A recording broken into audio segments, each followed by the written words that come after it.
Bonjour à toutes, bonjour à tous, merci beaucoup d'être venus. On sait que l'horaire il est un peu compliqué, que vous avez faim, mais bon, vous inquiétez pas, vous allez kiffer, vous allez être rassasiés par le savoir qu'il va nous apporter. Euh, Pas mal ou pas celle-là? C'était bien? Ok. Donc, il a une vie qui est, franchement, ma mère, je pense elle rêverait d'avoir un fils comme lui, parce que il est médecin, père de famille, il a son Lucette bien immobilier, il est connu, il est célèbre, quoi de mieux? Et en plus de ça, c'est quelqu'un qui a la tête sur les épaules et quelqu'un d'hyper intéressant et qui connaît bien son métier, donc il va nous parler de la psychologie, de comment réussir dans les affaires. Donc ça va être hyper intéressant. Merci un tonnerre d'applaudissements pour Timothée Moirou. Merci de bien écouter. Et profitez de chaque instant parce que c'est rare qu'on a des enseignements pareils et profitez. Voilà tout. Merci. Super, bonjour à tous. Moi, si on a, j'entendais les questions, est-ce qu'on peut manger pendant ce temps et tout, ça ne me dérange pas du tout. Hein, si vous voulez casser la croûte, je sais que c'est la pause de midi pour vous, donc n'hésitez pas. Je me représente du coup rapidement de manière un peu plus complète. Je lance les slides en même temps. Tac. Affichage. Diapo. Nickel. Alors, quand on m'a contacté pour faire la conférence aujourd'hui, je savais du coup que c'était une école tech, mais je me doutais que la matière tech, c'était un truc dont vous entendez parler tous les jours, donc j'avais pas du tout envie de faire une thématique là-dessus pour ma conf, même si c'est quelque chose de très intéressant. L'immobilier, je pense que c'est pas forcément dans votre parcours ce à quoi vous pensez aujourd'hui. Déjà parce que quand on est étudiant, pour aller lever 50 000, 100 000, 200 000 euros dans une banque, c'est peut-être plus facile de le faire avec une start-up que pour le faire pour l'immobilier où il y a un vrai sous-jacent derrière, mais qui demande une gestion de risque un peu plus importante de la part des banques. Mais une thématique que je maîtrise bien, pour avoir été prof de ça pendant plusieurs années et faire beaucoup de conférences sur le sujet, c'est la psychologie dans le monde des affaires. Je ne sais pas si certains d'entre vous auraient envie un jour de devenir un homme ou une femme d'affaires, c'est-à-dire plus de gérer des actifs que de créer des actifs. On va y revenir tout au long de la conférence. En tout cas, moi, c'est le choix que j'ai fait en parallèle de mes études de médecine. Pour vous en dire un peu plus sur mon parcours et le fonctionnement de l'entreprise, moi, aujourd'hui, je suis à la tête d'un groupe familial qui est une foncière immobilière pour son activité principale. Donc, notre métier, c'est d'acheter des vieux bâtiments, des vieilles grand-mères. Plus c'est pourri, plus on aime, on les retape et on met des locataires dedans avec un fil conducteur, on va dire, assez médico-social. J'ai fait une maison de santé qui fait 1000 mètres carrés, qui est la plus grosse maison de santé privée de France. On a touché 0 € de subvention pour la faire. J'ai fait une résidence pour personnes souffrant de handicap. Là, je travaille actuellement sur un foyer pour femmes et enfants victimes de violences. Donc, c'est des thématiques qui me permettent, moi, de mon côté, de faire des ponts entre mon activité médicale. Moi, je suis en 9e année de médecine aujourd'hui, donc je suis en toute fin de mon cursus. Je suis médecin en placement. Et en même temps, la partie un peu plus business et un peu plus immobilière, qui est, on va dire, une passion de tous les jours. Donc au sein du groupe, on a plusieurs activités. Évidemment, l'activité médicale qui est connexe, hein, qui est, on va dire, en parallèle, et c'est quand même, je pense, qui me prend le plus de temps par semaine. Moi, j'ai commencé mon parcours à la fin de ma première année de médecine. En fait, j'ai fini le concours un vendredi. En plus, on avait eu une recompo. C'était le bordel cette année-là, à Dijon. Et cette année-là, moi, je viens d'une éducation où mes parents m'ont toujours dit, malgré que voilà, mon papa soit médecin, ma mère est dentiste, donc mes parents n'ont jamais eu besoin d'argent, moi non plus. Mais arrivé en première année de médecine, ils m'ont dit, écoute, on va te donner 500 € par mois, tu dois tout payer avec ça, et le reste, tu te démerdes. Alors bon, moi, j'habite pas à Paris, mais même à Dijon, avec 500 € par mois, c'est un peu juste pour payer les frais de scolarité, plus le loyer, etc. Et j'étais passionné d'un truc quand j'étais au lycée qui s'appelait la psychologie. C'était comprendre comment les gens fonctionnent, pourquoi est-ce que peut-être parmi vous, il y en a qui n'aiment pas d'autres, à cause de quoi ils ne les aiment pas, pourquoi est-ce qu'ils sont obligés de communiquer ensemble et comment ça se passe l'interaction entre toutes ces personnes. C'est un truc que je trouvais passionnant. J'avais même hésité à faire une fac de psycho à l'époque, pour tout vous dire. Donc à la fin de ma première année de médecine, j'étais passionné notamment d'hypnose et de programmation neurolinguistique, pour ceux qui connaissent. J'avais quelques économies de côté, je décide de me payer une formation pour devenir hypnothérapeute. Donc on était au mois de juin 2017, si je ne dis pas de bêtises, ou 2016. Et je fais ma formation pendant un mois, je me passionne pour le sujet. Je décide d'ouvrir mon cabinet en me disant, si je fais 1 ou 2 consultations le samedi matin et que je suis à l'hôpital le reste du temps, parce que j'étais du coup en 2e année de médecine, ça me paiera de quoi manger tous les mois et assurer le quotidien. Et au final, ce qui était un job étudiant de prime abord est devenu une vraie activité, puisqu'en l'espace de 6 mois, je passais de 0 à 35 consultations par semaine. Une consultation, ça coûte à peu près 80 €. Ça prend entre 30 minutes et 1 heure. En fait, 35 fois 80 fois 4 semaines par mois. Je vous laisse imaginer que j'étais mieux payé que mes profs à la fac en étant en 2e année de médecine. Donc tout ça m'a permis de lever de l'argent et de commencer à faire mon premier deal immobilier. Un premier appart, ensuite un petit immeuble, un deuxième, un troisième, un quatrième. En sachant que moi, j'évolue dans un secteur qui est au sud de la Bourgogne-Franche-Comté. Donc quand on est bon, qu'on a une bonne technique de chasse immobilière, on peut acheter des biens pour 800 € du mètre carré. Donc comparé à Paris, c'est dérisoire, mais avec des loyers qui sont très intéressants, qui permettent d'avoir des belles rentabilités. Donc au niveau de l'histoire du groupe, voilà à peu près depuis nos premiers achats jusqu'à aujourd'hui.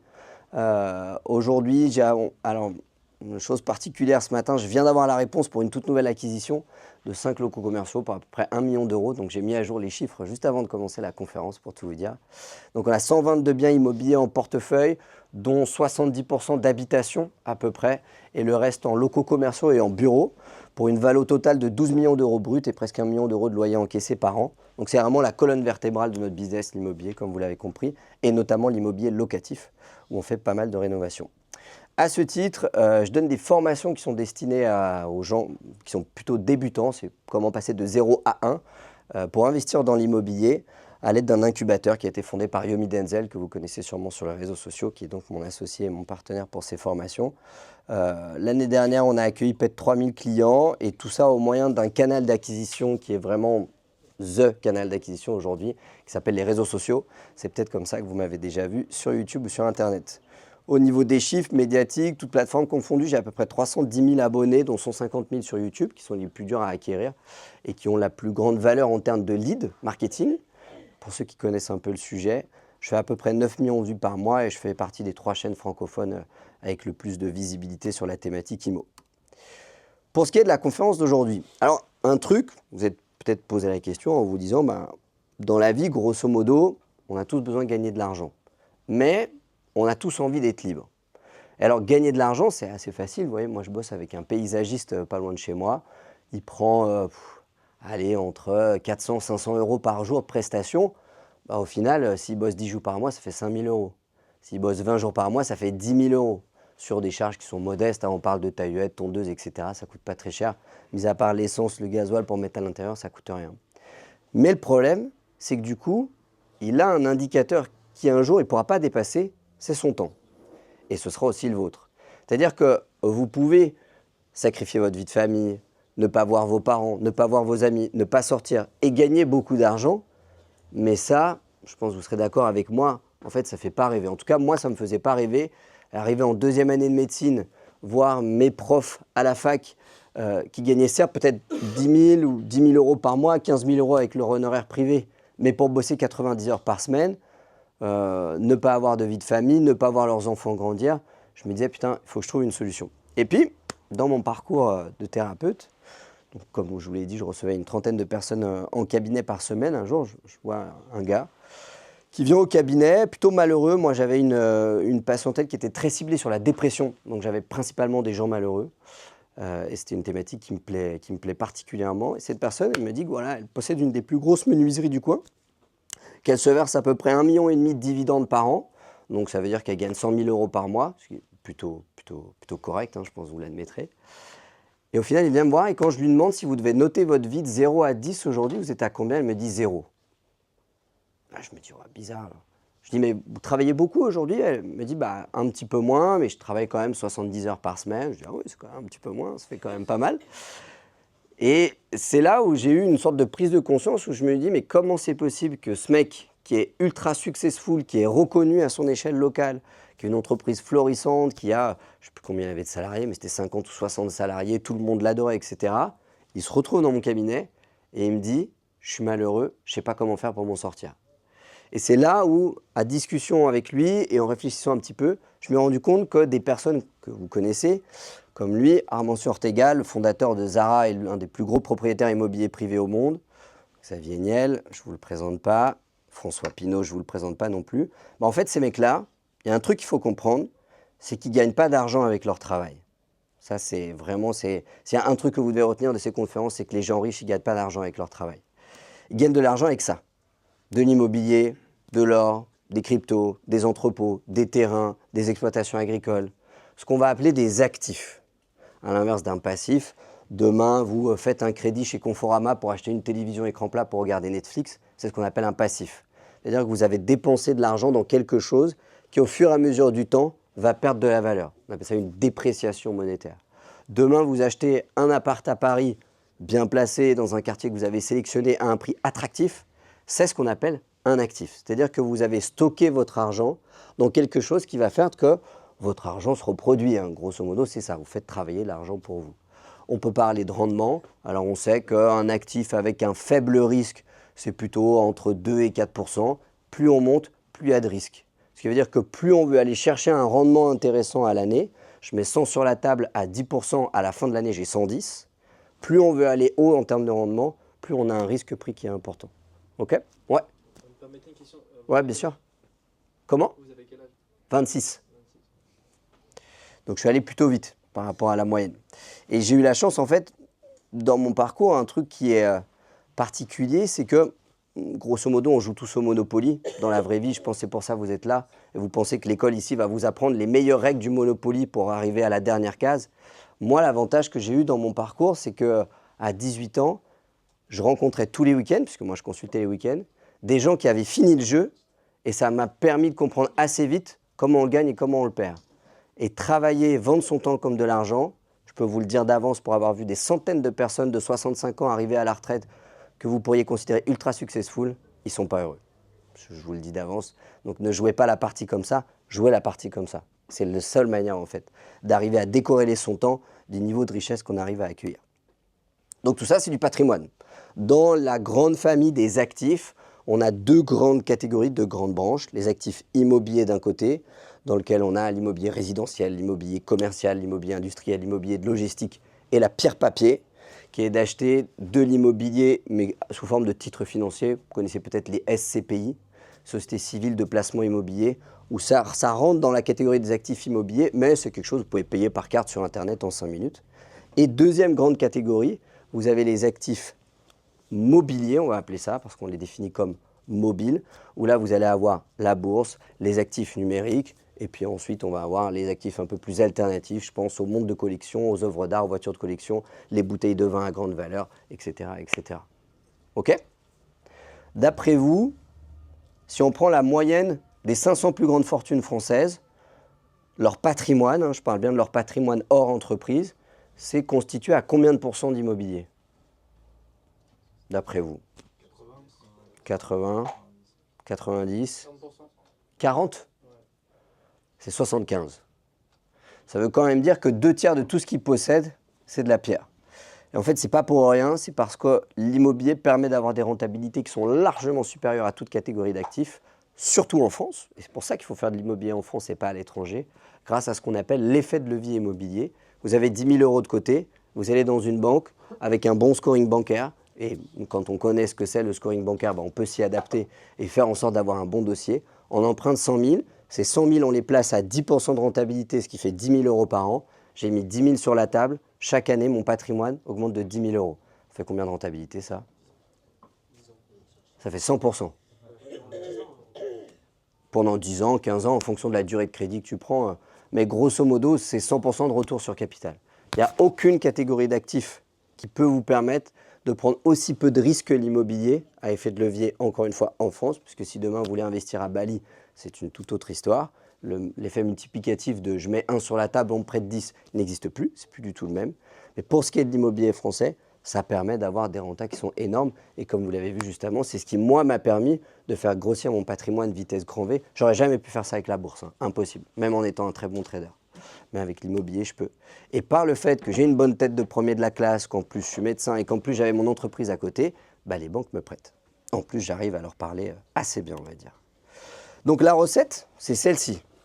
P égale RE fois RT fois T. Ça veut dire quoi? Ça veut dire que votre patrimoine, c'est égal au revenu que vous allez épargner, multiplié par le rendement auquel vous allez placer ce revenu, multiplié par le temps pendant lequel vous allez placer ce revenu. Revenu épargné, ça veut dire quoi? Ça veut dire combien je gagne par rapport à combien je dépense. Si, et j'ai le cas d'un copain qui est très très riche mais pas du tout fortuné, qui est chirurgien dentiste, il gagne 40 000 € par mois, tous les mois il est à découvert. Je vais me dire, le mec il force tous les mois à découvert 40 000 € par mois. Mais l'Aston Martin ça coûte cher, la villa à Saint-Trope ça coûte cher aussi, ça plus ça plus ça plus ça. Ce qui fait qu'au final ça part vite et son patrimoine pour quelqu'un qui gagne 40 000 € par mois, il est peanut. Il n'a pas grand-chose en fait. Donc il y a une vraie décorrélation entre quelqu'un de riche et quelqu'un de fortuné. Ça peut être deux choses différentes. Tous les riches ne sont pas fortunés. Tous les gens fortunés par contre sont riches. Et je vous conseille d'être plus fortuné que riche. Si on décompose du coup un peu notre formule, ça veut bien dire que notre RE revenu épargné, c'est combien je gagne par rapport à combien je dépense. Et évidemment, le plus je gagne, le moins je dépense, le plus mon patrimoine va grossir vite, puisque je peux investir cet argent. Le rendement, c'est toujours adossé au risque, comme je vous le disais tout à l'heure. Plus je cherche un rendement élevé, parce que je veux faire all-in sur le Bitcoin, parce que Bitcoin, c'est un truc de malade. En plus, il vient de toucher les 100 000 $ et tout. Il y a des applications technologiques. Ça reste quand même une catégorie d'actifs qui est assez risquée, qui est très spéculative, on l'a vu. Il suffit qu'un mec comme Elon Musk soit potentiellement au gouvernement des États-Unis et ça y est, le truc, il explose. Mais ça veut dire que si demain, Elon Musk, je dis n'importe quoi, il a un accident d'avion, il décède. Ça veut dire que votre actif, il va perdre 30, 35, 40% de sa valeur en une semaine. J'en sais rien si ça va arriver. Mais si un jour ça arrive, c'est quand même un risque qui est énorme que vous n'aurez pas avec un appartement à Paris. Donc il y a une vraie corrélation à avoir entre le risque et le rendement. Plus votre rendement est faible, plus normalement votre niveau de risque doit être élevé. Alors, la mission d'un investisseur, si vous avez envie de devenir investisseur, c'est d'arriver à trouver des actifs avec une décorrélation positive entre le risque et le rendement. Ça veut dire quoi? Ça veut dire que je veux gagner beaucoup en prenant très très peu de risques. Dans l'absolu, ça n'existe pas puisque le risque et le rendement sont directement corrélés. Mais dans les faits, les très bons investisseurs, c'est ceux qui arrivent à sourcer ou à créer, on va le voir juste après, des actifs où il y a beaucoup plus d'argent à gagner que d'argent à perdre. D'où une décorrélation entre le risque et le rendement qui existe malgré tout. Et enfin, dans le temps, on pourrait parler d'allocation, de stratégie, combien de pourcents je mets dans l'immobilier, combien de pourcents je mets dans les crypto-monnaies, combien de pourcents je mets dans les œuvres d'art parce que j'adore ça. Il y a plein de solutions possibles en termes d'allocation. Et je vous ai mis également le sourcing parce qu'au final, la synthèse de tout ça, c'est qu'en fait, vous n'avez que deux solutions pour devenir fortuné. La première, c'est vous devenez un monstre pour trouver des actifs. La deuxième, c'est vous devenez un monstre pour créer des actifs. Soit l'un, soit l'autre. Petit point de précision ici, je vous l'ai mis. Je sais que vous êtes dans une école très tech où peut-être tous d'entre vous, vous avez envie de devenir entrepreneur. Une entreprise, ce n'est pas forcément un actif. Un actif, c'est quelque chose qui a une valeur intrinsèque pour tout le monde qui se trouve dans la pièce.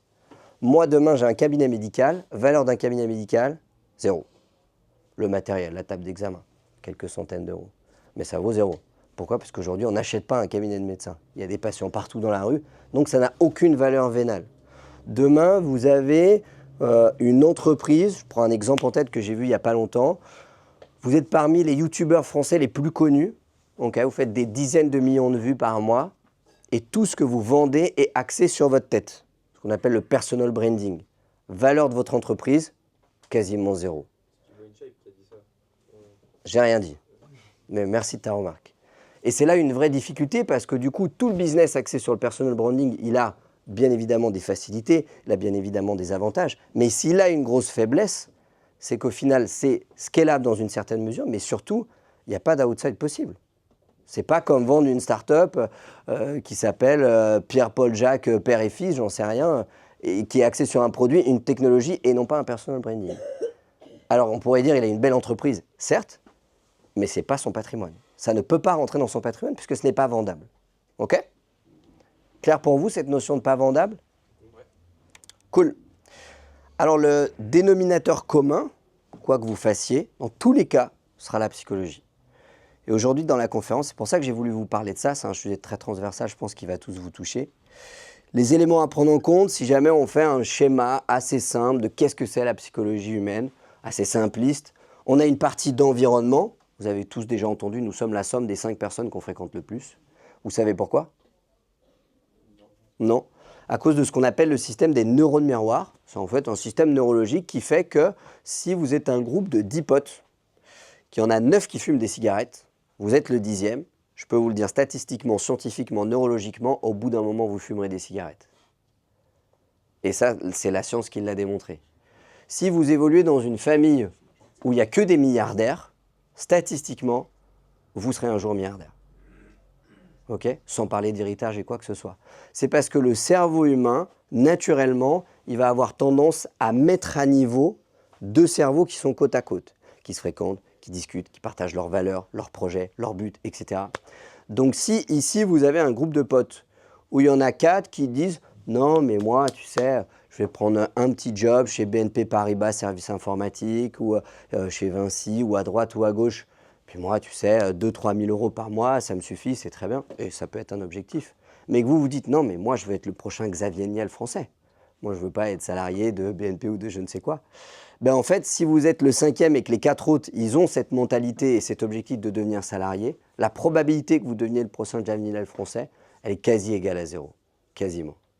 Parce que naturellement, votre cerveau, à cause des neurones miroirs, il va se synchroniser avec les cerveaux qui sont autour de vous.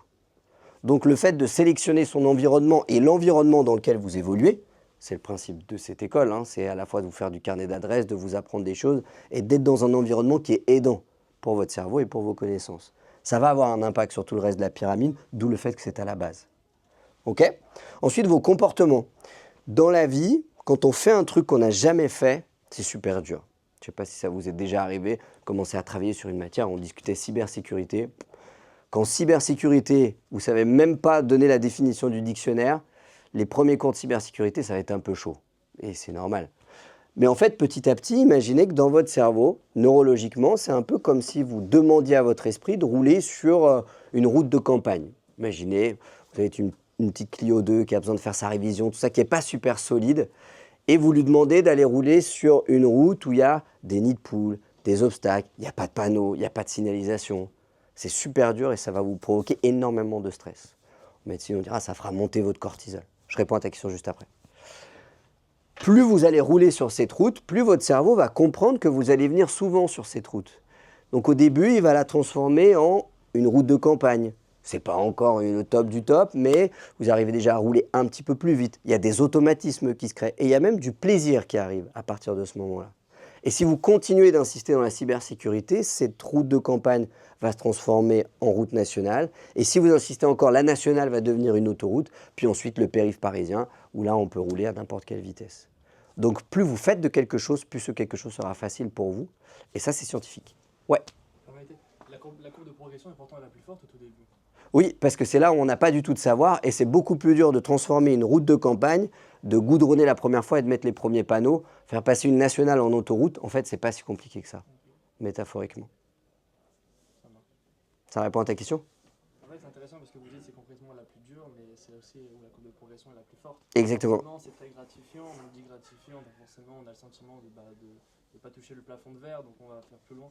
Ouais. Vous voyez, Ouais, tout à fait. Et puis il y a aussi un phénomène que aujourd'hui, la plupart des gens, et je pense que les études qui sortent sur le sujet sont vraiment en faveur de ça, sont un petit peu hyperactifs.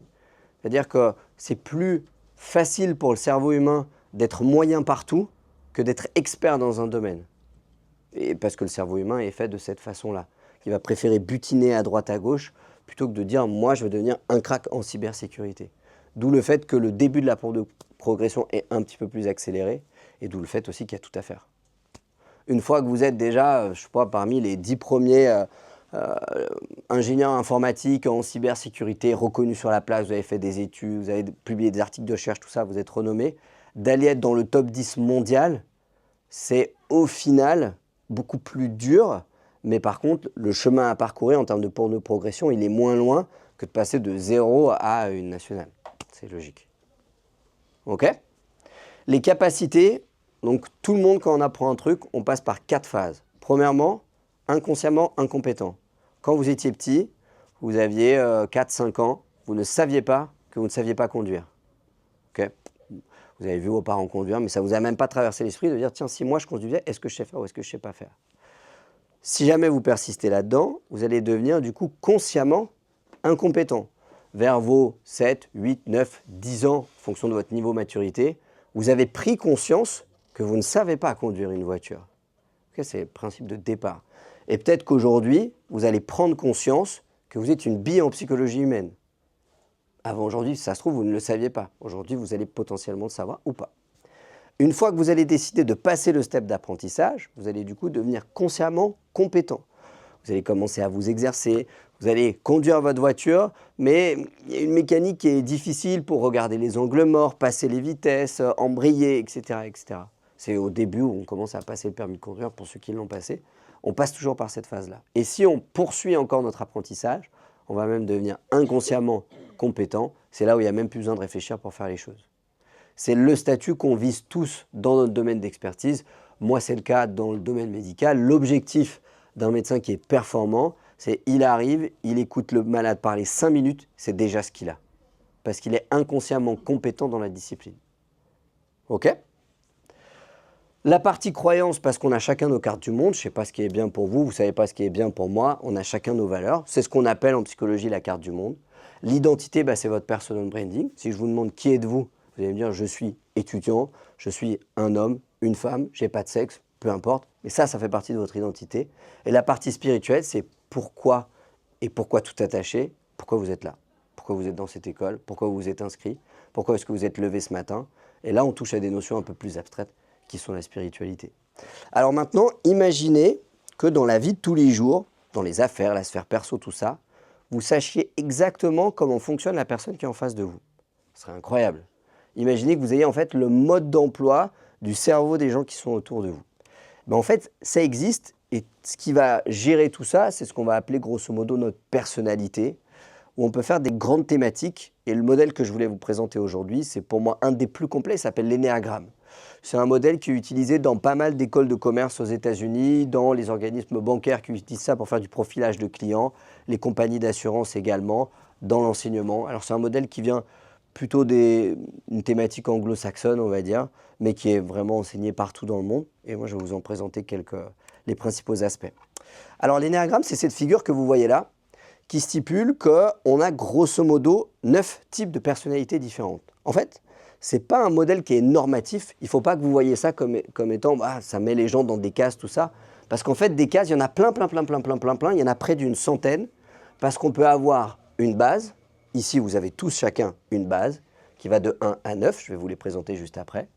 On peut avoir également déployé des ailes, on appelle ça. Donc si par exemple, vous avez une base en 3, vous pouvez avoir développé une aile en 2 et c'est tout, ou une aile en 2 et une aile en 4, ou juste une aile en 4.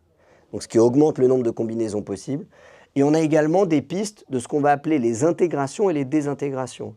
Quand je me sens bien, le 3 va suivre la flèche verte et prendre les bons aspects et les qualités du type 6. Et à l'inverse, quand les niveaux de cortisol dans le sang du 3 vont augmenter, il va prendre les mauvais aspects du type 9. Et c'est des avantages. Okay ? Donc ce qui veut dire qu'au final, si jamais je vous demande de faire l'étiquette de la personne qui est à votre droite ou à votre gauche, c'est beaucoup plus complexe que juste d'aller repérer sa base, même si vous allez voir quand je vais vous les présenter en vous donnant des caricatures, il y en a, je suis sûr, dans la salle où vous allez dire « Ah, lui, je suis sûr, c'est un 1 ». Il n'y a pas de doute. Okay ? Mais si vous savez ça, vous savez quoi dire, comment le dire, quand le dire, pour faire en sorte que la personne en face de vous aille dans votre sens. Imaginez si vous avez le mode d'emploi du cerveau d'une personne quand vous négociez un deal, une levée de fonds avec un banquier par exemple, si jamais vous êtes start-upper. C'est énorme comme outil. Et bien ça, c'est un outil qui est transversal tout ce que vous ferez dans la vie. Quand vous serez manager, que vous allez construire une équipe autour d'un produit, vous savez, vous allez apprendre, en tout cas aujourd'hui, je vais vous le montrer, qu'il y a des bases qui ne peuvent pas fonctionner ensemble. Parce qu'il y en a un qui déteste ce que va faire l'autre et l'autre, il déteste ce que va faire l'un. Vous mettez ces deux-là dans une équipe, vous pouvez être sûr que ça ne va pas avancer. OK ? Avoir un psychologue en permanence dans son entreprise, mis à part certaines personnes comme Elon Musk qui emploient des psychologues dans ses entreprises pour profiler ses employés et faire en sorte de faire travailler les bonnes complémentarités, chez nous ça n'existe pas encore, d'où l'intérêt de vous auto-former à cette discipline. Et en tout cas, c'est le but de la sensibilisation d'aujourd'hui. Chaque personnalité peut s'exprimer de manière plus ou moins forte. Moi, volontairement, pour que vous les reteniez et qu'en sortant d'ici, vous disiez « Ouais, je suis sûr, Théo, c'est un type 1 parce qu'il est comme ci, comme ci, comme ça ». Je vais vous donner un peu des caricatures. Bien évidemment, on peut être un 1 très prononcé ou un 1 un peu effacé. Il y a des gradients. Tous les 1 ne sont pas pareils. Mais malgré tout, la base de personnalité, la manière dont fonctionnent les gens, reste un petit peu la même. 3 grandes familles différentes, je vous les ai mis ici. Considérez que le 8, 9 et 1, ça fait plutôt partie d'un centre qu'on va appeler instinctif. C'est-à-dire des gens qui ne calculent pas trop, mais qui parlent avec le cœur, qui fonctionnent avec le cœur, très instinctif. On a le centre émotionnel pour ce qui est des 2, 3 et 4, qui ont naturellement une grande intelligence sociale. Et plutôt les cérébraux, ou le centre mental, pour les 5, 6 et 7. OK jusque-là? Pas de questions? Un peu compliqué, mais ça va. OK, tu vas voir, ça va être plus simple quand on va faire la démonstration. Pour chaque, on les définit par un duo entre la compulsion, c'est ce qui leur fait très peur et ce vers quoi ils ne veulent pas tendre, et on va dire le panel de leur personnalité qu'on appelle aussi les apports, qui sont vraiment ceux pour quoi ils sont bons et ceux pour quoi on va retenir leur personnalité. Le type 1, c'est celui dans le cliché, encore une fois, qu'on va appeler le psychorigide. Le type 1, vous voyez, il voit un caillou ici. Déjà, quand il passe dans la salle, il le voit. Vous l'avez peut-être pas vu parce que vous n'êtes pas un type 1, mais le type 1, il a très bien vu que la salle n'était pas propre. Ensuite, en sortant, il va se baisser, donc il va dépenser de l'énergie, il va prendre le caillou, il va aller le mettre dans la poubelle, parce que c'est quand même pas correct. Ça, c'est le type 1. Le type 1, vous le voyez, enfin moi j'ai plein d'exemples de patients en tête, qui rentrent dans la consultation et vous savez, avant de s'allonger sur la table d'examen, ils remettent le drap. Et après, ils s'allongent dessus. Donc c'est des choses qui sont vraiment inconscientes. Encore une fois, tous les types 1 n'ont pas conscience des types 1. Il y en a forcément au moins un dans la salle ici. Peut-être qu'au moment où je vais le décrire, il va se dire « Ah ouais, c'est un peu moi quand même ». Et ça, c'est autant pour la vie pro que pour la vie perso. Ces apports, la rigueur, la droiture, la protocolisation, l'ordre et les statistiques. Le type 1, vous le mettez dans un groupe de travail ou au lycée par exemple. Déjà, il se met devant, en général, parce qu'il aime bien suivre le cours correctement. Et ce qu'il aime, c'est la data, c'est les statistiques. C'est-à-dire qu'à la fin, il va venir tu pourrais me donner les références des articles scientifiques qui t'ont servi à faire la présentation? Non, parce que j'ai une petite base de données à la maison, je m'en sers pour mettre tout ce que j'apprends, tout ça. Ça, c'est du type 1. Encore une fois, dans le cliché, il n'est pas forcément aussi prononcé que ça. La protocolisation, parce que le type 1, quand vous lui demandez, vas-y, improvise, fais le premier truc qui te passe par l'esprit, il bug. Parce que son cerveau n'a pas été éduqué pour improviser et se laisser faire. Donc, à chaque fois, il réfléchit, étape 1, étape 2, étape 3, étape 4. Et il n'y a que quand il a réussi à protocoliser ce qu'il fait dans sa vie de tous les jours qu'il se sent bien. D'ailleurs, dans une entreprise, les mecs qui sont type 1, on va les mettre pour faire les process. Parce que faire des process, c'est leur truc. Ils adorent ça, ils adorent faire des recettes de cuisine. Ils sont très carrés. Et plus il y a de l'ordre, plus ils se sentent bien. OK? La compulsion du type 1, c'est la colère et la perte de contrôle. Ce qui l'obsède, c'est d'avoir le contrôle. Ce qui lui fait très peur, c'est de perdre le contrôle. Donc si vous voulez déstabiliser un type 1, poussez-le à s'énerver. Et c'est là où il n'aura plus aucune compétence. Parce que le type 1, par définition, qui fait partie du coup du pôle plutôt instinctif, si jamais vous le poussez dans un versant émotionnel, dans une négociation, ça va le mettre très mal à l'aise, il ne sera pas du tout à l'aise avec ça. Donc si vous mettez un type 1 avec une autre base, qu'on va avoir par exemple le 4, qui est beaucoup plus émotionnel et qui adore improviser, vous pouvez être sûr que ça ne va pas matcher. C'est impossible. Il y en a un qui arrive à une conférence comme aujourd'hui, il n'a rien préparé, mais il fait du show et ça passe. Ça, c'est un type 4. Le type 1, il veut tout protocoliser, il veut tout contrôler, il veut que tout soit maîtrisé et il travaille beaucoup sur l'aspect process dans une entreprise. OK? Est-ce qu'il y en a qui se reconnaissent en type 1, qui se disent « Ouais, j'avoue que ça me ressemble un peu quand même ».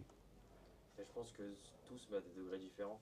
Ouais, mais si vraiment vous avez l'impression que effectivement ça trotte tout le temps dans votre esprit, que même quand vous allez faire vos courses, vous notez, vous savez, votre petite ligne pour faire les courses et tout, là où d'autres diraient One Life, je verrai bien, puis si j'oublie des trucs, tant pis, j'y retournerai. Est-ce que le type 1, il a des habitudes? Oui, Ok. il est très focalisé sur ses habitudes. D'ailleurs, il aime bien, tu sais, que sa brosse à dents, elle soit bien posée toujours dans le même pot. Il a horreur qu'on prenne sa brosse à dents si jamais on lui prend. Dans la vie de tous les jours, imaginez vraiment quelqu'un de très cadré. Faire son lit le matin. Faire son lit le matin, ouais. Ses habits. La veille, exactement. Tu vois ce que je veux dire? Ouais. Ouais. OK pour le type 1? Donc le type 1, ce qu'il a horreur du coup, c'est en partie les conflits et surtout, il ne se mettra jamais en colère. S'il se met en colère, c'est vraiment qu'il est très déstabilisé. Mais sinon, il évite au maximum de se mettre en colère parce que la colère, c'est quoi? C'est la perte du contrôle sur soi. Ouais, tu avais une question? Je voulais savoir comment ça s'appelle ce genre de cours. Énéagramme. Ouais. C'est de la psychologie, tout ça. Ouais, c'est ça, la psychologie appliquée. Type 2, c'est ce qu'on va appeler l'altruiste. Je ne sais pas si vous est arrivé, moi j'avais un copain au collège, je lui demandais rien, mais à la récré, il m'offrait toujours un pain au chocolat. Je ne sais pas trop pourquoi. Puis je voyais que ça lui faisait plaisir vraiment de m'offrir un pain au chocolat. Et c'était le genre de mec, vous savez, quand vous lui dites « Tiens, porte mon sac », il porte ton sac. Vous savez, il y a des gens comme ça, et alors il y en a un qui va dire « Mais c'est pas mon sac, donc je ne vais pas le porter ». Lui, il va dire « Ah bah, faut rendre service, puis en plus, moi je vais paraître pour un mec bien si jamais je lui porte son sac ». Ça, c'est ce qu'on appelle l'altruiste. L'altruiste, il donne, sans aucune volonté intérieure de recevoir. Il donne parce qu'en fait, ça le nourrit de donner.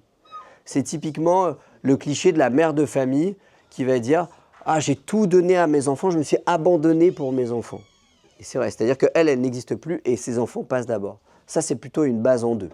C'est le cas d'une grande partie des mères de famille par le côté maternel. Mais la base en deux, le type en deux, dans sa vie de tous les jours, c'est ça. C'est-à-dire que naturellement, vous avez une conversation pour un DM à rendre à la fac. On lui a rien demandé, mais lui, il le fait. Il le fait corriger par sa mère qui est prof de maths et il le donne à tout le monde. On lui a rien demandé. Mais il va le mettre sur la conversation, il va le donner à tout le monde. Parce que ça lui fait plaisir que les gens voient qu'il donne aux autres. Ok? Son apport, l'amour, l'entraide, le côté sauveur et le désintéressement de ce qu'il est en train de faire. Typiquement, ces gens-là, en général, ils bossent dans des associations humanitaires. Ils bossent très rarement dans une entreprise privée où il faut faire du profit, etc. Parce que, en fait, le profit, ça ne sert à rien. Ce qui compte, c'est d'aider les gens. Vous voyez ce que je veux dire? C'est typiquement, dans la sphère plutôt médicale, c'est des gens qui vont travailler à l'hôpital public, qui vont faire des gardes la nuit, qui vont aimer s'occuper des personnes sans abri. Plus les gens sont malheureux, plus ça les stimule et plus ils sentent que eux, ce sont des gens bien. Ok?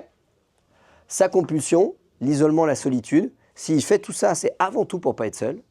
Et si jamais demain, il se retrouve un peu tout seul, qu'il est viré de son travail, etc., c'est là où ça peut déclencher la dépression et vraiment ça va le déstabiliser à vie, il ne pourra pas s'en remettre.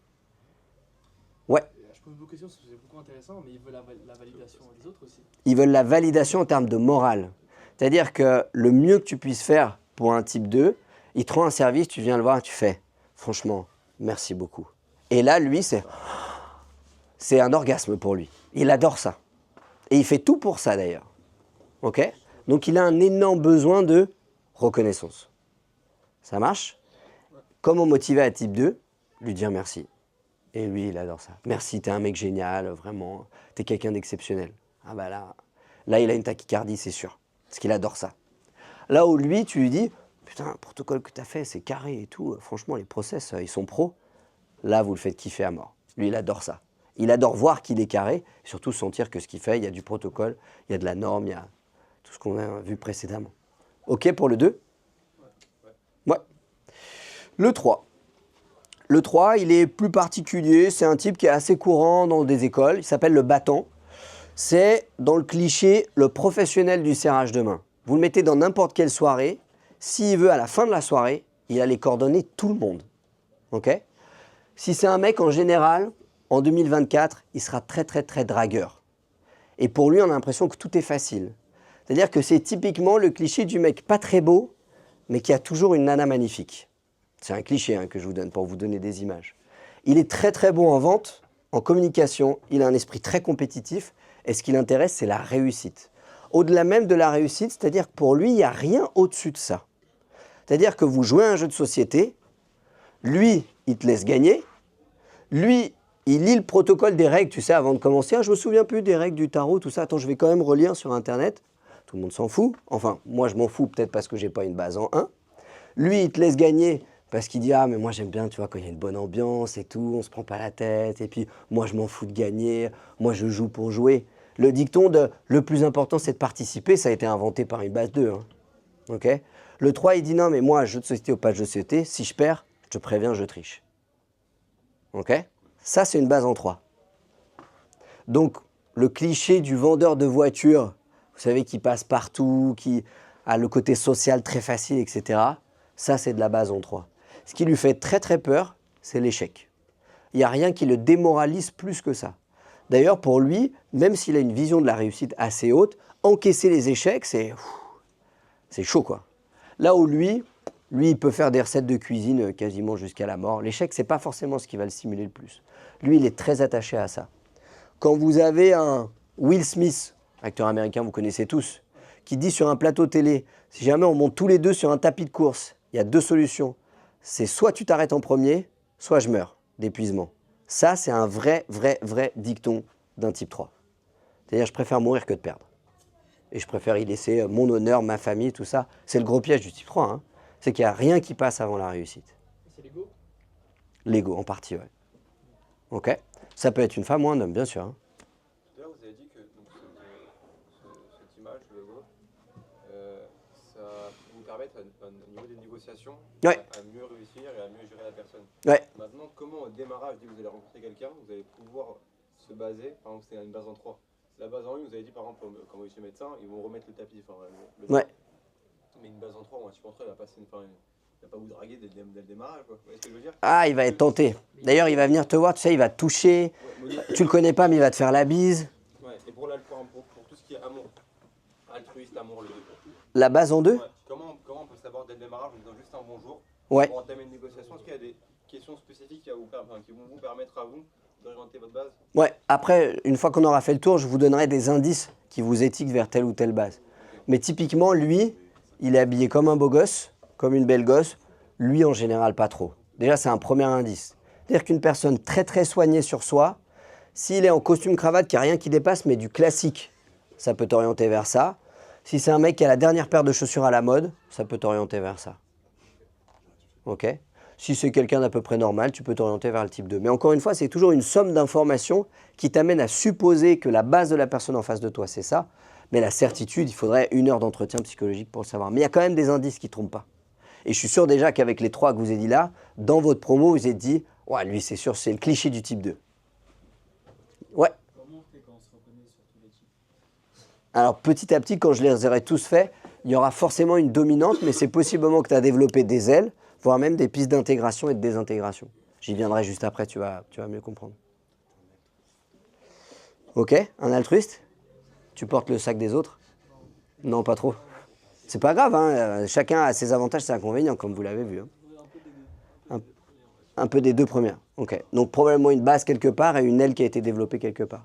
Les bases sont développées dans l'enfance. Le cerveau humain, vous savez, hein, ça se forme principalement de nos 0 à nos 7 ans et demi, 8 ans, parfois 9 en fonction des études et différemment en fonction de si c'est un homme ou une femme.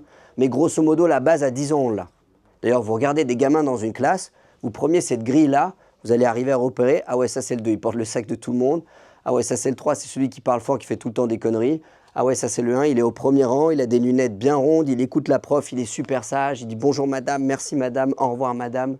C'est des clichés encore une fois, mais c'est des choses qu'on arrive à repérer, surtout au sein de l'école où il n'y a pas de filtre, pas autant que quand on est adulte. Le 4. Le 4, je le connais pas mal parce que j'ai un membre de ma famille assez proche qui est 4. C'est la personne, elle fait jamais, jamais, jamais comme il faut faire.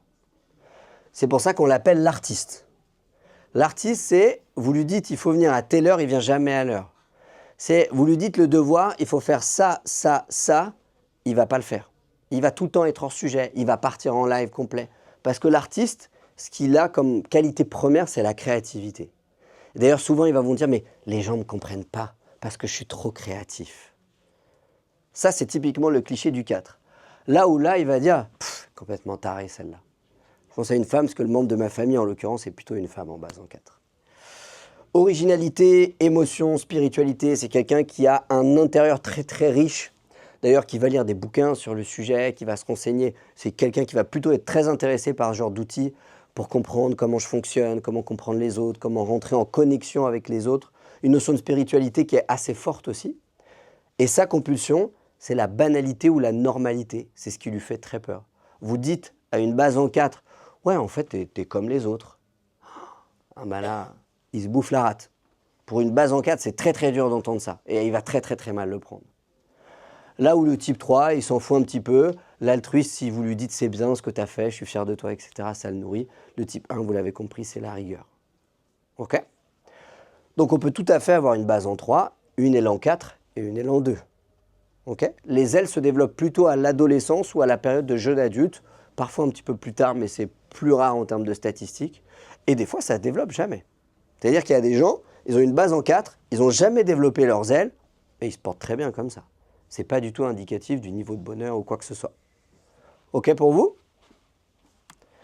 La base en 5, c'est l'expert, l'observateur, la connaissance. Pareil, j'ai une personne dans mon entourage qui est plutôt experte.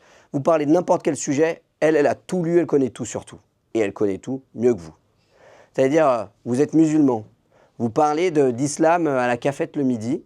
Elle n'est pas musulmane, elle ne croit pas en Dieu, mais elle a lu le Coran et pas vous. Et elle connaît tous les versets du Coran. Parce que, de base, ce qu'elle adore, c'est que c'est un aspirateur à connaissance. Le 5, il adore lire des bouquins. D'ailleurs, il a souvent une pile de bouquins comme ça qui n'est pas encore lu dans sa chambre. Mais vous savez, il les commande d'avance pour toujours avoir un peu de stock. Au cas où, tu comprends, j'ai des cours qui sautent et tout, il faut que je me mette à lire. Il faut que j'ai un peu d'avance parce que qu'est-ce que je vais faire si je n'ai pas de bouquin? Encore une fois, c'est un cliché que je vous donne.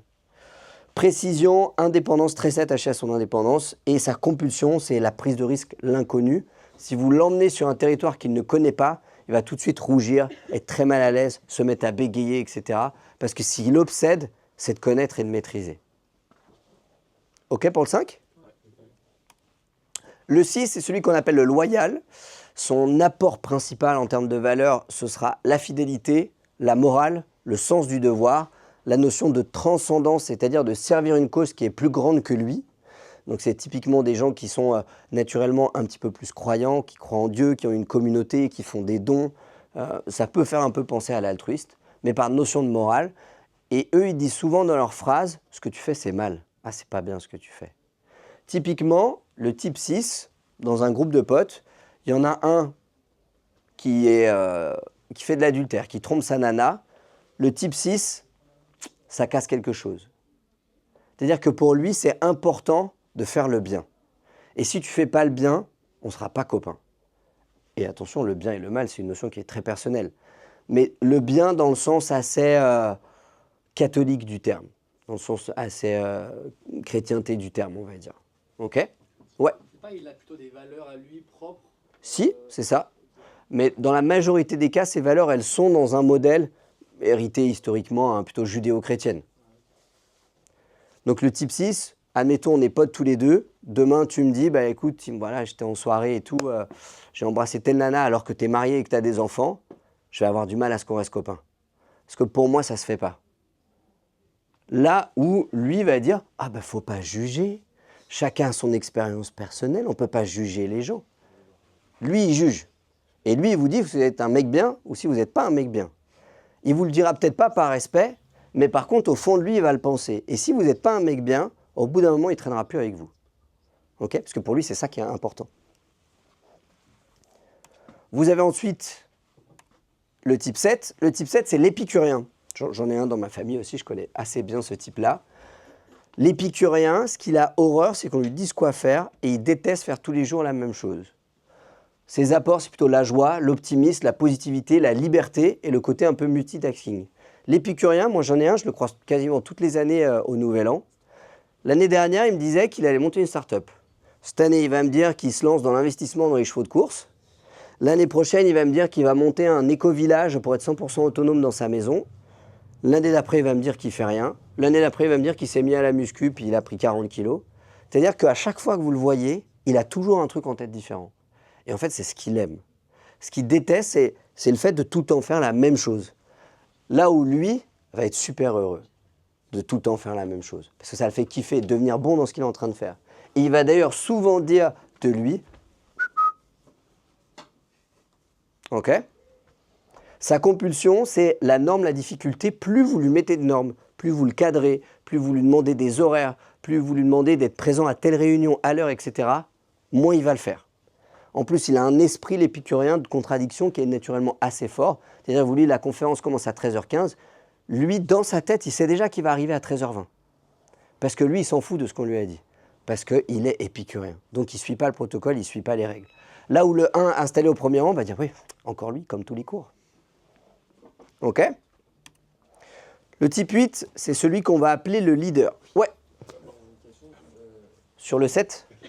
Moi, je n'ai pas bien compris votre diagramme, mais du coup, comment ça se fait que vous avez fait une sorte de ligne entre le 7 et le 1 ? C'est parce que ce que tu as en vert, c'est les pistes d'intégration, c'est-à-dire que par exemple le 3, quand il se sent bien, il va prendre les bons aspects du 6. Ce que j'appelle les bons aspects, c'est plutôt les apports. Okay ? À l'inverse, le 3, plus vous le mettez en stress, plus il va prendre la compulsion du 9. C'est ce qu'on appelle les intégrations et les désintégrations. Okay ? Donc admettons que vous êtes dans une négociation. Il faudrait des heures pour vous apprendre tout ça précisément. Vous vous rendez compte que face à vous, il y a un vendeur de voitures. C'est-à-dire, vous l'avez vu arriver de loin, vous avez pensé à Néagramme, vous avez dit, putain, c'est sûr, à 99%, c'est un type 3. Pour savoir quand il va commencer à être mal à l'aise, vous allez repérer ce qu'il commence à faire ici. Et ça, c'est le premier signal qui commence à sortir de sa zone de confort. OK ? Le 8, donc le leader, ses apports, c'est le courage, l'autorité, la force, le côté collectif, le combat et la justice. Le leader, il a une part en lui qui est naturellement un peu violente. Pareil, j'en ai un dans ma famille assez proche qui a vraiment ce type de personnalité-là. Et ce qu'il déteste, c'est la faiblesse. Il n'y a rien qui l'insupporte plus que ça. Et un côté un peu individualiste aussi. C'est-à-dire que le 8, naturellement, dans un groupe, ce sera le patron. Ce ne sera pas le patron sympa comme lui. Lui, vous savez, c'est le patron, il vient vous voir, il vous serre la main, il vous dit « ça va, tu vas bien ?» alors qu'en fait, il vient de réduire votre salaire. Parce que lui, il est comme ça. Mais en fait, c'est plus fort que lui. Lui, il vous mentira jamais. Par contre, si vous avez fait de la merde, il vous dira, écoute, faut que je te vois, là, tu as fait de la merde. Et ça va pas, faut qu'on rectifie. Ok? Il a un côté très franc, voire même un peu violent, c'est-à-dire que vous êtes à Paris, vous vous garez un peu trop proche de lui, s'il est énervé, il va vous péter votre rétro. Parce qu'après tout, c'est ça la justice. C'est toi qui t'es garé trop près de moi. Donc le 8, parfois, il peut avoir un aspect autoritaire. D'ailleurs, il fait peur à certaines personnes à cause de ça. Typiquement au collège, c'est plutôt une base qui se bat beaucoup, qui a tendance à protéger les plus faibles. Et parfois, ça peut faire un petit peu peur aux autres types. Ça peut notamment faire peur aux 3, puisqu'en général, quand il y a une place de chef, c'est le 3 et suite qui se la bataille. Lui, il est prêt à mourir à la guerre. Lui, s'il peut pas faire la bataille, rester général et quand même gagner, ça lui va bien. Lui, c'est Léonidas dans les Spartiates, force au honneur, mourir ou périr. Ok? Good pour le 8. Dernière base, la base en 9, celui qu'on appelle le médiateur. On l'appelle aussi le niveleur, parce que lui, ce qu'il aime, c'est que tout le monde soit content. C'est un peu la culture du compromis. CF Michel Barnier, parce qu'il a plutôt une personnalité qui se rapproche un peu du 9. Il est patient, il est bienveillant, il est plutôt attaché à la justice également comme le 8, et ce qu'il déteste, c'est les conflits et l'injustice. Donc il va fuir ça en permanence. Et là, vous avez vos 9 types de personnalités. Le médiateur, typiquement, vous êtes entre potes, vous sortez de soirée, il faut choisir ce que vous allez acheter à manger. Lui, il va essayer de trouver une solution qui satisfasse le plus grand nombre, mais pas tout le monde. Parce qu'après tout, la démocratie, c'est plus de 50%. Donc s'il y en a 55% du groupe de potes que vous êtes qui veut manger pizza, lui, il va partir en direction de la pizza. Et il va dire qui même me suivent. Lui, il va dire, non mais attends, peut-être qu'on peut faire 2 commandes, on peut trouver une solution pour que tout le monde soit content. Bah toi, tu veux aller où? Il va essayer d'organiser les choses pour que tout le monde soit content. Lui, il va dire, oh les gars, pizza, hein, pizza, ça vous dit pas? Il va essayer d'amener tout le monde dans son sens pour que tout le monde mange de la pizza. Même ceux qui voulaient manger autre chose que de la pizza, avec lui, ils vont manger de la pizza. Et il va leur dire, t'as vu, elle est bonne et tout. Il va insister là-dessus pour faire comprendre que c'est lui qui avait les bonnes idées. Ok? Lui, il va vous dire, moi je veux manger ça, c'est un truc, vous savez même pas que ça existe. Voilà, c'est dans un petit bistrot, machin, connaît pas trop, parce qu'il veut toujours pas faire comme les autres. Le type 2, il va dire, oh, moi, vraiment, comme vous voulez, hein, ça m'est égal, vraiment ce qui vous fait plaisir. Ok? Le type 5, lui va dire, non, moi je mange que du bio. Okay, donc ça limite pas mal les choses en sortie de boîte, vous êtes d'accord avec moi. Le loyal, lui, il va plutôt penser à ce qui est bon pour la santé, par exemple, en disant ah, j'ai déjà mangé pizza hier soir, ça commence à faire beaucoup, je vais plutôt me réserver un petit peu pour aujourd'hui, parce que bon, c'est important d'être en bonne santé quand même. Et le 7, lui, s'il a mangé pizza la veille, il ne voudra pas pizza aujourd'hui, il voudra autre chose. Parce qu'il ne veut pas manger tous les jours la même chose, la vie est faite pour butiner sur toutes les fleurs qu'il y a autour de nous. Ok pour vous? Ouais. Désolé, mais le temps. Yes, on est à la fin. Yes. Donc du coup, imaginez que quand vous allez voir une personne, si vous arrivez à profiler de quel type il s'agit, et je vous invite vraiment à lire des bouquins sur le sujet, parce que c'est passionnant, et au final, il y a pas mal de petites questions, des interrogatoires qu'on peut faire, qui permettent d'avoir une idée de la base qui est en face de nous, bah forcément, dans le cadre d'une négociation, d'une discussion avec un banquier, avec un prof, parce que vous avez rendu votre devoir en retard, tout ça, ça va énormément compter. On pourrait même dire qu'il n'y a que ça qui va compter en fait. C'est-à-dire que si vous savez exactement quelle est la base de la personne en face de vous, bien évidemment, c'est jamais du 100%, mais ne serait-ce qu'à 90%, vous avez beaucoup plus de chances d'obtenir ce que vous voulez, quoi que vous fassiez dans la vie. Et c'est pareil pour vos relations de couple, vos relations familiales, etc. Si vous savez que dans votre famille, il y a un 2, il y a un 4 et il y a un 1, c'est beaucoup plus facile à gérer que si vous ne le savez pas. Parce que vous savez exactement ce qui va énerver l'un, ce qui va plaire à l'autre, et donc vous pouvez faire ce qu'on appelle une solution de compromis. Ok pour vous? Voilà. Pour moi, c'est vraiment, je dirais, de tous les gens qui ont énormément réussi dans leur vie, et j'ai eu la chance d'en croiser beaucoup, la différence, c'est vraiment ceux qui maîtrisent ça. Il y en a qui le maîtrisent consciemment parce qu'ils y ont travaillé, il y en a qui le maîtrisent inconsciemment parce que naturellement, ils ont cette intelligence sociale de savoir comment prendre les gens, comment leur parler, et il peut y avoir une partie d'inné là-dedans, mais c'est vraiment ce qui fera la différence. Et je pense à la fois dans le monde des affaires, si c'est un monde dans lequel vous voulez évoluer, mais aussi dans la vie perso. Est-ce qu'il y a un numéro qui réussit plus que les autres? Naturellement, ouais, le 3 et le 8. Le 3 et le 8. Vous prenez une équipe de sport, moi je fais un petit peu de médecine du sport, je travaille avec des équipes de sport naturellement, il n'y aura pas beaucoup de 2 dans une équipe de sport. En tout cas, ils n'arrivent pas au niveau semi-professionnel, professionnel, etc. Parce qu'ils sont écrémés avant, en fait. Parce que le monde de la compétition est plutôt un monde qui va être fait, donc pas du tout pour des 2, pas du tout pour des 7, vous l'avez compris, mais plutôt pour des 6, le type loyal, le type 3, le type 8, un petit peu le type 9. Ça dépend quoi comme compétition. Ça dépend quoi comme compétition. L'artiste, c'est le joueur de basket. Tu lui dis de faire tel système, tu peux être sûr qu'il ne va pas le faire. Il va faire à sa sauce, il va improviser, il va faire des tricks que tu n'as jamais vu de ta vie parce que ça lui est passé par la tête, il va le faire comme ça. Parce que c'est un artiste. De l'impro. Complet. Là où le type 1 va arriver sur le banc, il va dire « Ah putain, il fait chier ce 4. On apprend des systèmes par cœur, c'est pour les faire en match, merde. » Ça sera un type 1. Et là où le type 3, il va dire « Ouais les gars, on se fait défoncer, c'est cata. Mais si on gagne sans faire les systèmes, moi les systèmes, c'est bien pour les premiers de la classe. Moi, ce qui compte, c'est de gagner. » Ouais. On aurait quelques éléments à lister pour pouvoir différencier les différents profils. Yes, bah déjà comme on le voyait tout à l'heure, la compulsion et les apports du type, c'est vraiment ce qui doit le plus vous orienter. Normalement, rien qu'avec les clichés que je vous ai donnés, il y a des gens qui sont parfois un peu dans l'excès d'une base ou qui sont très faciles à identifier. Les bases 1 sont assez faciles à identifier, les commerciaux sont très faciles à identifier, les artistes aussi. Il y en a après qui sont plus nuancés. Et encore une fois, d'une base en 4, on peut avoir une aile en 5, une aile en 3, on peut s'intégrer et se désintégrer. Donc les possibilités sont multiples, mais la base, elle ressort quand même toujours. On arrive toujours à dire, lui, je suis quasi sûr à 80% que c'est une base en 3.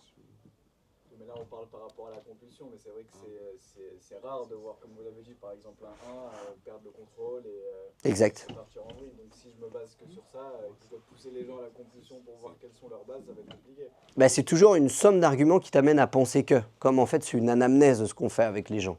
Mais typiquement, si tu lis des bouquins sur le sujet, tu peux m'écrire sur Insta, je te les enverrai. Tu as des bouquins où tu as plein de questions qui te permettent petit à petit de faire ton test et de savoir à peu près la personne où est-ce qu'elle se situe. Mais déjà, la manière de s'habiller, la manière de parler, est-ce que je te regarde dans les yeux ou est-ce que je regarde par terre? Est-ce que quand je te dis bonjour, je te touche ou je te touche pas? Tout ça, ça va t'orienter vers un type. Tu sais qu'il y a des types, ils ne te toucheront jamais. Lui, il te dit bonjour, jamais il te touche. Impossible. Et d'ailleurs, tu ne le touches pas. Sinon, il te regarde comme ça. Lui, il te touche, il va t'appeler mon frère alors que tu ne l'as jamais rencontré. Ça fait très 3. Donc, naturellement, quand les gens sont à l'aise, ils expriment plus leur base que quand ils ne sont pas à l'aise. Et là, ils se bloquent et ils expriment moins leur base. Et même là, du coup, on peut déduire quels qui sont plus ou moins à l'aise. Exactement, exactement. Ouais. Si vous deviez vous concepter sur un type, ça serait. Ouais, bah moi je sais bien, moi je suis plutôt une base en 3 avec une aile en 2, une aile en 4. Rien que d'être là, c'est d'être en 2.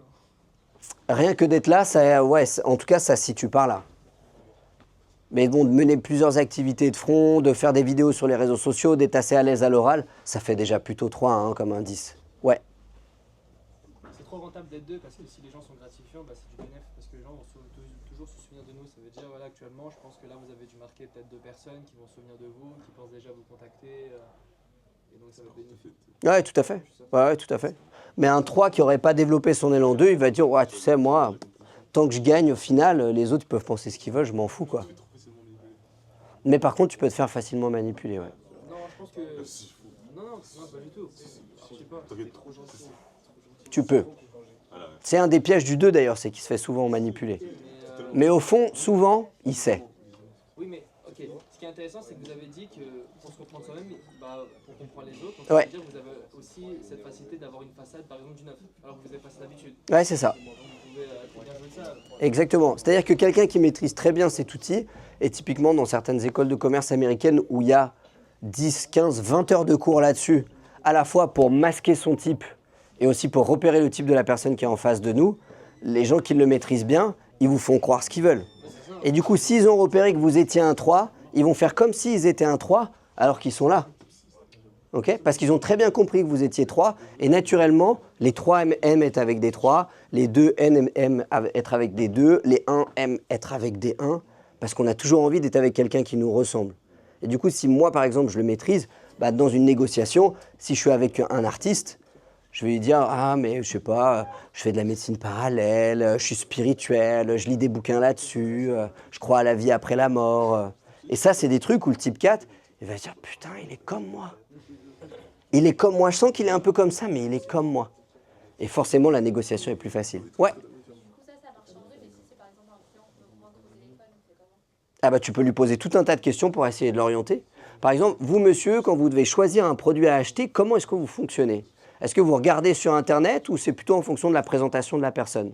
S'il te dit je regarde sur Internet, déjà tu peux t'orienter par là. S'il te dit c'est en fonction de la présentation de la personne, feeling, tu peux t'adapter par là. Et petit à petit, et d'ailleurs Jordan Belfort que vous connaissez, le loup de Wall Street, lui alors je ne sais pas s'il utilisait Nénéagramme, mais il avait un profilage de ses clients qu'il utilisait pour leur vendre des actions au téléphone, plus des actions à quelques centimes, donc c'est plus dur de vendre un truc à quelques centimes qu'un truc à 3 000 €, c'est pas du tout le même type de clientèle. Dans son questionnaire, il utilisait tout un tas d'étapes, vous pouvez trouver sur Internet d'ailleurs le protocole de Jordan Belfort, pour arriver à profiler son client et savoir quoi dire pour le convaincre. Ouais, dernière question. Donc on a dit on a une base, donc il y a évidemment des gens qui peuvent avoir comme vous avez dit, des ailes Ouais. Sur plein de domaines, mais en moyenne... Pas sur plein, que sur les 2 chiffres à côté. Ah donc c'est ça. Donc Ça veut dire qu'une base en 3 peut développer une aile en 2, une aile en 4. Il peut arriver à copier-coller ce que va faire un 7. Par exemple, moi, je peux jouer à l'épicurien, mais au fond de moi, on va pas se mentir, je serai jamais épicurien. Parce que c'est pas dans ma personnalité, si tu veux. Ah oui, ok, donc c'est des opposés, ok. Pas forcément des opposés, mais c'est quelque chose de tellement loin de ma façon de penser qu'il faudrait des dizaines de séances de psychothérapie pour arriver à complètement transformer la manière dont tu penses aujourd'hui. Donc au maximum, j'ai 2 ailes, quoi. Au maximum, tu as 2 ailes. Okay. Les 2 chiffres qui sont côte à côte. Copier-coller sur c'est ça, mais ce sera toujours du théâtre, ce ne sera jamais véritablement. Mais le jour où tu vas lever 1 million d'euros auprès d'investisseurs privés pour ta start-up, tu ne fais pas de théâtre en général. Hein. Et les investisseurs privés, ils savent très bien profiler. Ok, lui, c'est plutôt l'artiste. Ok, lui, c'est plutôt le protocole, le tech, etc. dans une boîte. Les gens savent très bien faire ça, en fait. Hein. Exactement, exactement. Ok, cool. Bah, merci à vous pour la conférence. Si vous avez des questions, moi, je suis là encore pendant une petite demi-heure avant de partir sur un autre rendez-vous, donc n'hésitez pas.